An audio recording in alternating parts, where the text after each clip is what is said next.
yóò tí ì dákẹ́ lórí ọ̀rọ̀ ti Lizzy Anjorin o. Àwọn kan ló pè mí, wọ́n ní bàbá ẹni tí ẹ̀kọ́ bú mi dáadáa wọ́n ní ẹ̀yin ni ọ̀rọ̀ lọ́rọ̀ ń ká lára a máa ṣe nǹkan o. Social media ti kó wàhálà bá gbogbo orílẹ̀-èdè lórí èmi ò mọ ẹni tí à ń sọ èrí o. Èébú tó bú mi gan kò ṣeé máa pósì ẹ̀yin ni ọ̀rọ̀ lọ́rọ̀ ká lára bí nǹkan mi. Ẹ̀yin ni ọ̀rọ̀ wòlíì àkọgun àti Lizzy Anjorin tó ká lára.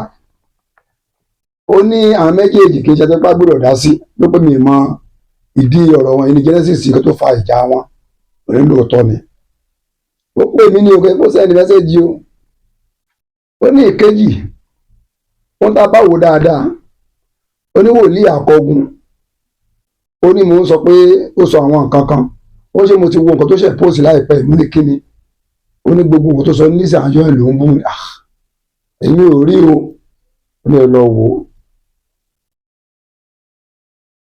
Kí ni nǹkan tó sọ ń bẹ̀? Ẹ̀yin ká ẹ lọ́wọ́ tó pẹ́ ní bàbá tẹ̀ ń gbèjà. Èmi ò gbèjà. Èmi ń sọ òótọ́ pé kí wọ́n yanjú nǹkan tí ń bẹ ńlẹ̀. Èmi dẹ̀ ṣe àlàyé bí Lizzy Anjorin ṣe jẹ́. N ò mọ̀ rí o ṣùgbọ́n nínú àwọn èèyàn mi wọ́n mọ̀ dáadáa tó ṣe tíátà tá àjọ ń ṣe.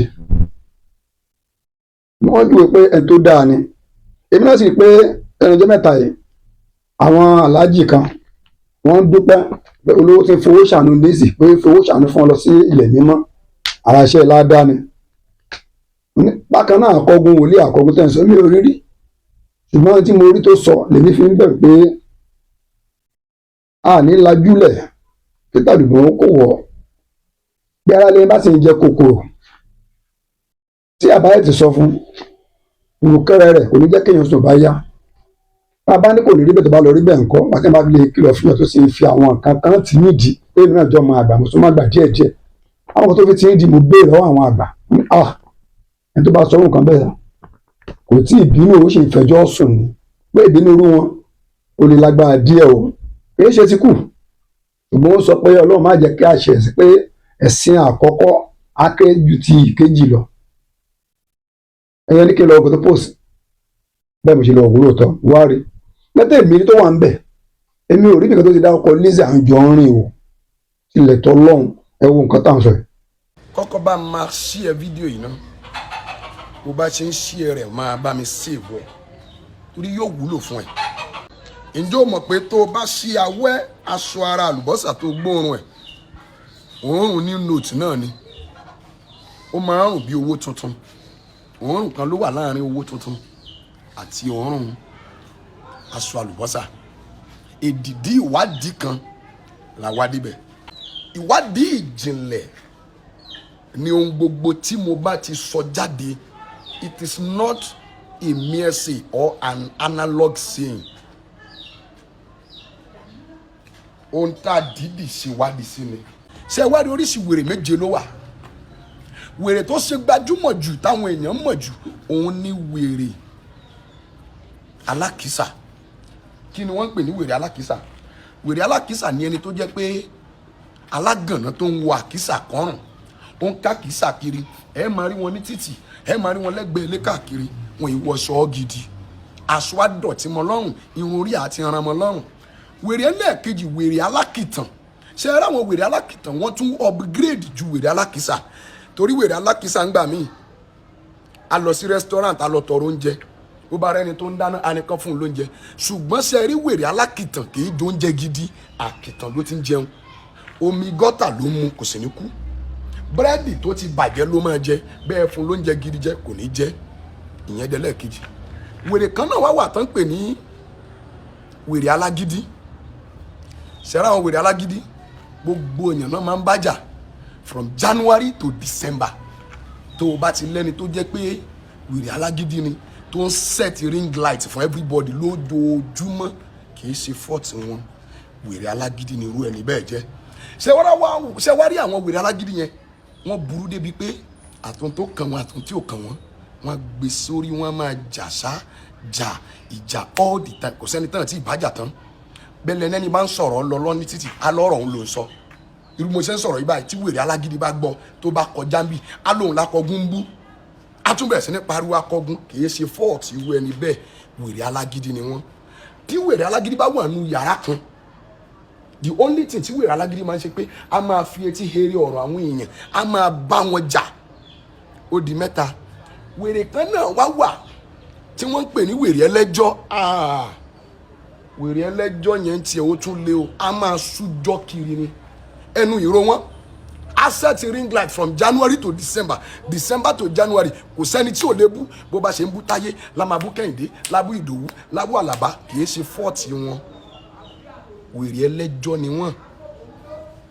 Wèrè ẹlẹ́jọ́ a máa rojọ́ kiri, gbogbo èèyàn la máa fẹjọ́ bá jà. Ẹnu òníró, àtọ̀rọ̀ tó kàn àtọ̀rọ̀ tí ò kàn la máa sọ sí. Bọ́lọ́rọ̀ ń sọ̀rọ̀ aṣọ tiẹ̀, bẹ́lẹ́lẹ̀ ń ṣẹlẹ̀ aṣọ tiẹ̀. Ṣé wá rí wèrè alágídí àti wèrè ẹlẹ́jọ́ wọ́n fẹ́ papọ̀. Ìkan agídí ìjà ni, kì í sújọ́, kì í báyàn sújọ́, bàmá báyàn jà. Ṣé wá rí ìkejì ń tiẹ̀ ẹjọ́ ni, àtọ̀rọ̀ tó kàn àtọ̀rọ̀ tí ò kàn. Bí nǹkan ṣẹlẹ̀ níbì kan anílágbájá ló ní kí nǹkan yẹn ṣẹlẹ̀, á sà máa rojọ́ sà. Kì í ṣe fọ́ọ̀tì wọn, wèrè ẹlẹ́jọ́ ni wọ́n. Wèrè kan náà tún wá wà, wèrè afẹ́wọ́. Àwọn wèrè olè ni wọ́n yẹn. Àìsàn yẹn àwọn olórúkọ táwọn olóyìnbó ń pè. Ṣé ẹ rí wọn àwọn ọ̀wọ̀n yẹn tí wọ́n máa fẹ́ wọ́n máa jí nǹkan tí ò nítumọ̀. Ó lè lọ sí ọjà tó tóbi, a very major market, kò ní anybody lọ́wọ́ òun lá dá lọ. A wá lọ jí nǹkan tí ò nítumọ̀. Ohun tó lọ jí yẹn, ohun tó lè fi owó ara ẹ̀ rà ni. Tó bá ti lọ jí báyìí, ó dìgbà tán bá pariwo olè mọ́ lórí kí yẹ tó ṣe pé kí ni mo ṣe yìí. Kì í ṣe fọ́ọ̀tì irú ẹni bẹ́ẹ̀, àìsàn kan ni ló máa ń jẹ́ káwọn èèyàn jí nǹkan tí ò nítumọ̀. Ó lè ní iPhone lọ́wọ́ kó lọ jí torchlight phone, ó lè ní 10 million lákàntì kó lọ jí 200 naira. Ohun tí ò wúlò fún, ohun tí ò ní lárí, òun ni irú ẹni bẹ́ẹ̀ máa ń jí. Tó o bá ní irú ẹni bẹ́ẹ̀ lọ́rẹ̀ẹ́, o ní lọ́mọ, o ní lẹ́niwẹ̀ẹ́, mo ní ohun tí mo máa sọ pé kó o lọ ṣe fún wọn. Kí ni tí mo ṣe ń sọ̀rọ̀? Obìnrin kan ló pè mí láti Amẹ́ríkà. Ó ní dádì, ó lọ́mọ òun lọ fẹ́wó lọ jalè nínú store. Wọ́n mọ̀mọ̀ yẹn wọ́n fi sẹ́wọ̀n. Ọjọ́ tọ́mọ yẹn dé látẹ̀wọ̀n, ọjọ́ kejì ó tún lọ jalè míì. Irú ẹni bẹ́ẹ̀ ó yẹ kẹ́ ẹ ti mọ̀ pé kì í ṣẹ̀bi ẹ̀. Ẹ̀mí kan ni máa sọ tí irú ẹni bẹ́ẹ̀ máa ṣe.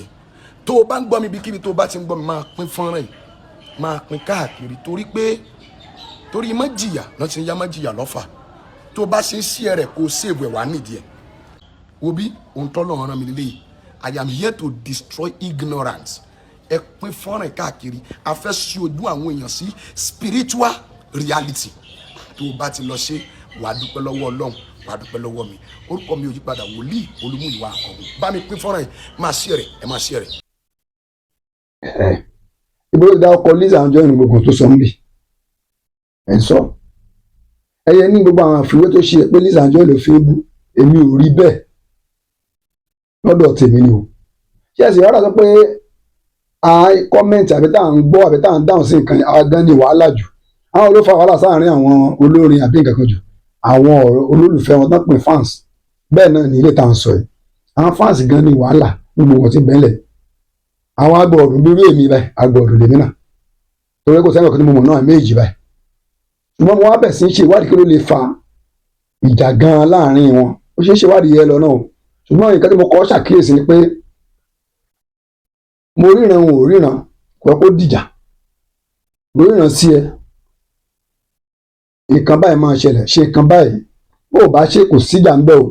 Bẹ́ẹ̀ mi nígbàgbọ́ pé bá máa sọ nǹkan bẹ́ẹ̀ fún mi níbo mi máa ní òyìn náà fi máa kọ pé orí mi kọ ya ẹlẹ́dàá mi kan tí ó sùn, orí mi kọ ya, orí mi ó kọ ibi, ó kọ ikú, yóò kọ àrùn pàápàá nínú ọdún àtọ̀dún tó bàtọ̀ pọ̀pọ̀ ọdún.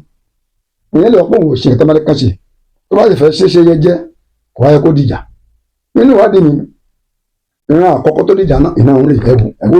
Ó wá rán mi sí àwọn onítíátà mẹ́ta, gbogbo ìjọ ẹ farabalẹ̀ kẹ́ gbọ́.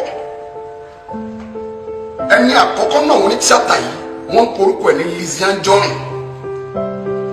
olúwa ní kán gbàdúrà dáadáa mo rí pé ó wọ aṣọ funfun tí mo dẹ̀ ní tó wọ̀ yìí ohun tó yà mí lẹ́nu ló wípé mo rí àwọn èèyàn sọ̀rọ̀ díẹ̀ pẹ̀lú ìgò epo lọ́wọ́ wọ́n dẹ̀ ń da epo pupa sí aṣọ rẹ̀ láìpẹ́ mo rí pé aṣọ yẹn dẹ̀ sọ̀kù fún epo mo béèrè lọ́wọ́ àjáde tó fi hàn mí pé kí ni ìtumọ̀ ẹ̀rọ yìí olúwa ní kán bá mi sọ fún mi sẹ́ńtọ́ rẹ̀ pé tó bá mọlé aládùn àyà báyìí kó lọ́ọ́ máa pray olúwa sọ pé wọ́n fẹ́ gbé ẹ̀rẹ̀ kan bá ẹ̀sìn yà pọ̀ débi wípé all the social media àwọn èèyàn máa sọ oríṣiríṣi mo dẹ̀ rí pé lójú ìran yẹn ohun tí mo kàn gbọ́ ni pé olè mo wá lọ ta ẹni tán pè ní olè kí ló jí ohun tó jí mi ò mọ̀ but I saw people calling her sort of name bí ó jí nǹkan yìí ohun tí mo ṣàgbọ́ ni pé wọ́n pè ní olè even to the level that ó máa lágbára díẹ̀ olúwa ni wọ́n ti tàfà kan sójú ọjọ́ ẹ jẹ́ kí mẹ́sẹ̀gì ló kó fẹ́ra olúwa ni kò lọ́ọ́ máa gbàdúrà báyìí torí tí ọ̀fà yẹn bá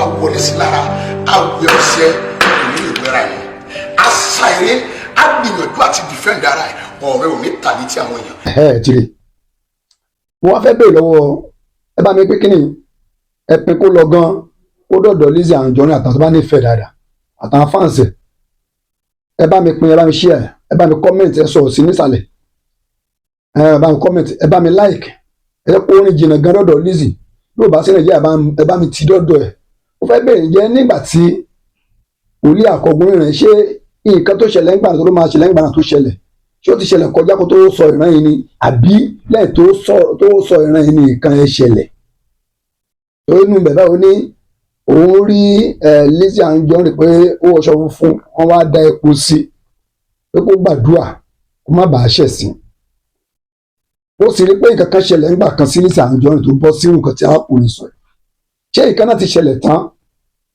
kí Wòlíì Àkọ́gun tó ríran ni àbí lẹ́yìn ìgbà tó ríran tán ni nǹkan náà wá ṣẹlẹ̀ tó bá pé ó ṣẹlẹ̀ tán kó tó ríran yìí ni èmi gan pé wòlíì èké ni ṣùgbọ́n pé lẹ́yìn tó sọ̀rọ̀ ẹ̀ tán ní nǹkan ẹ̀ wá ṣẹlẹ̀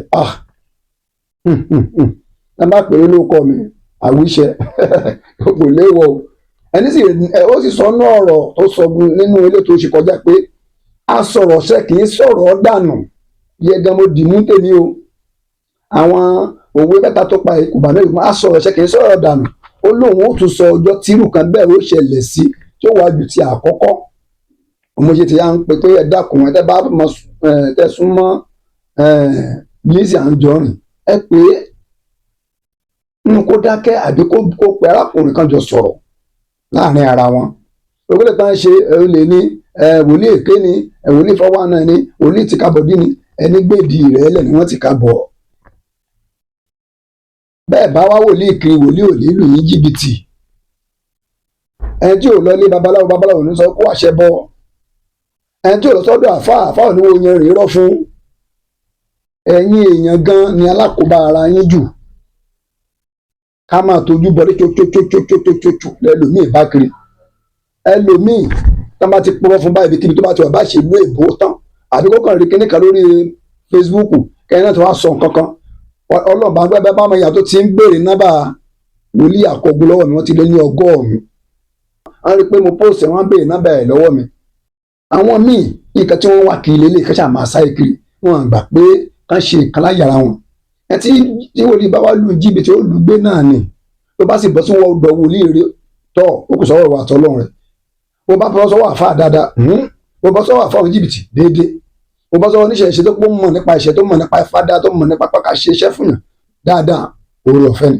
bó bọ́ sọ́wọ́ tó lu ẹ ní jìbìtì oore ọ̀fẹ́ náà tún ni ìyẹn ò wá dá ìjà alẹ̀ pé mo ríran sí ẹ ṣe nǹkan báyìí o ṣe ò ṣe ìwọ ló mọ̀ rúbọ kẹ́bọ bàá lè gbà ó wù ọ ni n ò rúbọ pa owó lékè ó pèsè lólè ó wọ ọ̀run yànyàn bẹ́ẹ̀ tí ò ní kú mọ́ ó kò sọ́wọ́ tiẹ̀ gbogbo èèyàn lọ́pọ̀ kó súnmọ́ Lizzy Anjorin ẹni kó dáwọ́ dúró nípa à ń ṣépè fún wòlíì ó tẹ̀ tún léwu gan àti pé ó jẹ́ wòlíì kan ó sì rí pé wàá ṣàkíyèsí kí nìkan pẹ̀lú Lizzy ẹ̀dákùn má bínú mo wo àwọn nǹkan tó ń post òun pẹ̀lú arábìnrin kan alájà kan náà tó ń sọ tó pọ̀ tó ṣe ọ̀rọ̀ sí alájà Iléṣà kan báyìí tó lóko dáadáa báyìí kò pọ́ mo rí wọn àti tìyábọ̀ Òjó tẹ̀ ti di mọ́líkì mo ṣàrìpọ̀ tán bíi mẹ́ta bẹ́ẹ̀ tó ń sọ̀rọ̀ sí kódà àti ẹni tó pè mí lábẹ́ aṣọ pé bàbá ẹ kan àbùkù lọ́dọ̀ Lizzy Anjorin ẹ jẹ́ nǹkan yóò wọ ẹyin bí ẹni wọ aṣọ mo gbà ẹ̀yin kẹ̀dẹ̀ rí orílẹ̀-èdè Nàìjíríà lẹ́yìn bàbá ẹ̀ tẹ̀ ní nǹkan kan tó ti àwọn tó ń bá fà á tó kó fojú wọn gbòòrò ẹjọ́ fi gbolẹ̀ ẹjọ́ ọmọdé fojú àgbà gbolẹ̀ bàgbà bá dẹ̀ dé máa lọ àlọ́tọ́jú ojú ẹ̀ òtítọ́ ẹjọ́ ó bú mi ẹjọ́ òtítọ́ láti wà lẹ́nu ẹ̀ sí mi ṣùgbọ́n ó dáa kí á tètè sọ fún kó ṣe tó yẹ kó ṣe ó má di pé àgé àjálé títán ó wà lọ́wọ́ fọ̀bẹ́ pamọ́ ká má gé àjálé títán ó wà lọ́wọ́ fọ̀bẹ́ pamọ́ ọ̀bẹ gé mọ́ lọ́wọ́ ó wá sọ̀bẹ̀nù ọ̀bẹ tí o tó máa ṣe o ìyẹn gan lèmi wà lórí ẹ̀ pé káàtì ya bẹ̀ lísì ká sì bẹ akọgun wòlíì akọgun ìjọ tó Ọlọ́run ẹjọ́ tó Ọlọ́run ẹ wo tí àwọn tó jẹ́ olólùfẹ́ Lizzy Anjorin gbogbo tí bá òkú máa ṣe ẹ ká dànù ẹ má dáhùn ẹ filẹ̀ sáyè tiẹ̀ ẹ já gbà kó kàn ń pariwo ni ẹ já ṣe bí rédíò àsọ̀rọ̀ má gbèsè ẹ dákun tó Ọlọ́run ìmọ̀ nílẹ̀ ilé tẹ́ arákùnrin kan pẹ̀ mí sí pé òun ló ń pò èmi ò rí kó dárúkọ Lizzy Anjorin mo ṣe jẹ́ kẹ́ ẹ wò kò sí kó dárúkọ Lizzy inú ẹ̀ o bó bá dárúkọ ẹ̀ ní ó sọ bí bá ṣe ń sọ pẹ̀lú arákùnrin táwọn pè ní wòlíì àkọ́gbọ́n mi ìmọ̀ ibi tó wà kó dà àríra rí Lizzy Anjorin náà mi ò rí rí ṣùgbọ́n máa ń wò bó ṣe ń pòsì mo bẹ̀ ẹ́ ni mo bẹ̀ Lizzy Anjorin mo bá akọgun ó lè bẹ̀ yín àgbọ̀ ọdún bí wọ́n èmi náà pẹ́ jọ ẹja sọmọ níbi tó bá mọ kíkan ó lè tètè tútù àní gbọ́bù síra wa o ọdún tuntun tá a wà ẹ́ ọdún 2026 ọdún ayọ̀ máa jẹ́ ẹ rí pé ńgbà tí ọdún yìí tí a ṣe January 1 lòjò ìbùkún rọ̀ ìwà mọ̀ bẹ́ẹ̀ kó dọ́dọ̀ tí o èyí mà pé òjò ayọ̀ ló rọ̀ òjò ìtura ni lágbára Ọlọ́run òjò ìbànújẹ́ òní rọ̀ sílẹ̀ nìkan ni o òjò ẹkún òjò ṣẹ́kù òní rọ̀ sílẹ̀ nìkan ni ẹ bá mi ṣí ẹ̀ ìyẹn pé kẹ́ ẹ bá mi pín ẹ bá mi láìkẹ̀ ẹ pé kẹ́ ẹ fẹ́ràn ẹ bá mi kọ́mẹ̀ntì sí ìyẹn pé kẹ́ ẹ sọ̀rọ̀ nípa rẹ̀ ẹ fọ́lò wa lórí TikTok Àwíṣẹ Sunday Àgbájé Yagi bákan náà ẹ subscribe lórí Díngí Oòduà TV láti bá dùn wá dáadáa àti dáadáa sí lójú òpó ti Facebook wa náà Àwíṣẹ Sunday Àgbájé Yagi ẹ yà pàdé lórí péjì wa ojú ò tí yín o Àwíṣẹ Sunday Àgbájé Yagi lébò lóko tèmi jẹ Àwíṣẹ tàgẹ́rẹ́ yìí bákan náà fún pèpèlè ọmọdé yìí dún ọ̀gán mọ̀jùwà mo ké pé àti ní àtẹ̀yìn àní ìbànújẹ́ o Olúwa ló gbọ́n àwa ẹ̀dá àgọ́ pọ̀pọ̀ kéré o. Díngí Oòduà o ẹ kàwé ìròyìn ká máa fi mọ bí ọ̀rọ̀ ti ṣẹlẹ̀. Díngí Oòduà àlàyé lóríṣiríṣi níbikíbi ìwé ìròyìn tó bá rí ayé. Díngí Oòduà o